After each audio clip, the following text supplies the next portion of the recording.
You'll see in a second here how fast this T-Rex drops compared to how fast it drops when you're in a full party.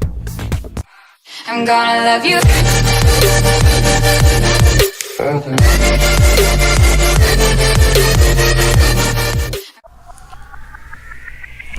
Alrighty, here we go.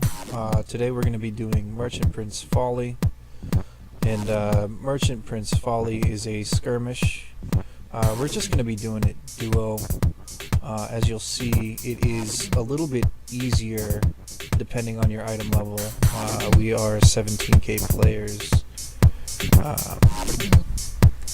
So maybe for your average player it is an easier duo, but for us it is for a couple of different reasons. One being that the enemies all have a lot less hit points. I think it scales to... Well, anyways, I'm going to get started here. Step one is just to run to the very front here. This is a choke point for the enemies. This is where they all come from, so you rush here, pull everything to here, and then you stop them as quickly as possible just to get through the first phase. Killing these three will end the first phase, clearing the courtyard. Next, we got to get the doors and rouse the guards. That's going to fall on me while she is out there holding off those guards.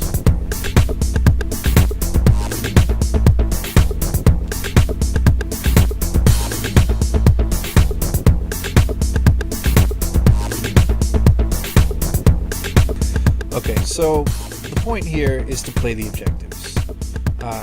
With two of us, only one of us can play the objectives, so the other one can hold off the enemies, but during this phase, only one person needs to hold off the enemies.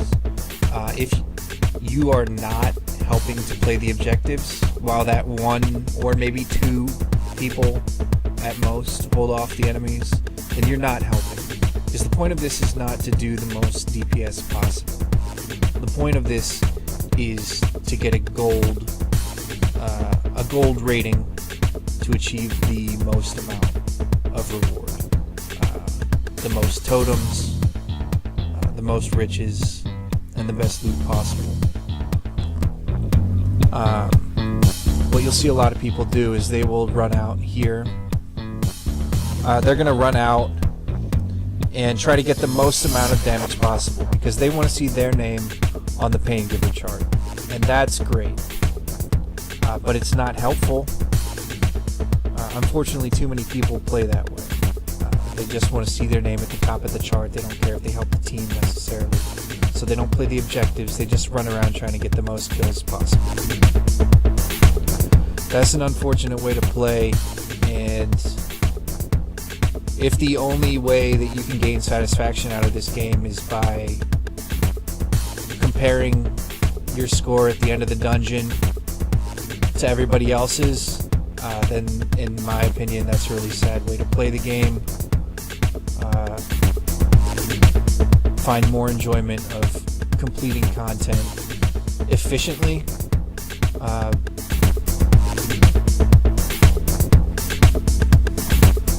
think a lot of people do have the same opinion as me on this. Okay, so we're patching up these sections here. She's going to work on one while I work on the other, and then we'll both finish up by finishing off the third. You're going to see it on the mini-map there. There are 3 ways that are marked on the mini-map. 3 ways that you can... 3 locations you need to patch. There are 4 possible locations, but you will only need to patch 3. The 4th possible location that does not show up is going to be the way that we need to go. It's going to be the next phase. The next objective is going to take us the way that way.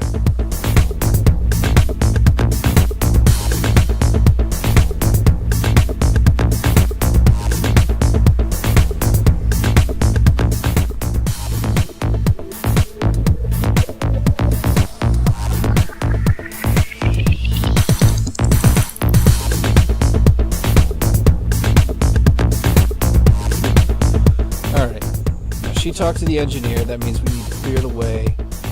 It's going to be, what is that, the west gate?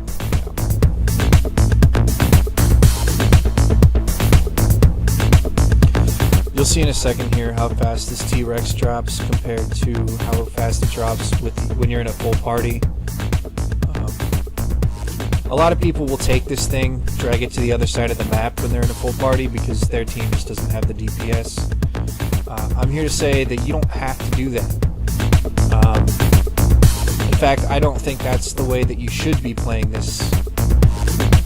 Even if you do have a weaker party, you know, as long as it's a coordinated effort, you can make the attempt to take it down. Okay, so we didn't have much difficulty clearing that. You walk them to the appointed gate. You finish off this last round of enemies here. And that's pretty much a wrap.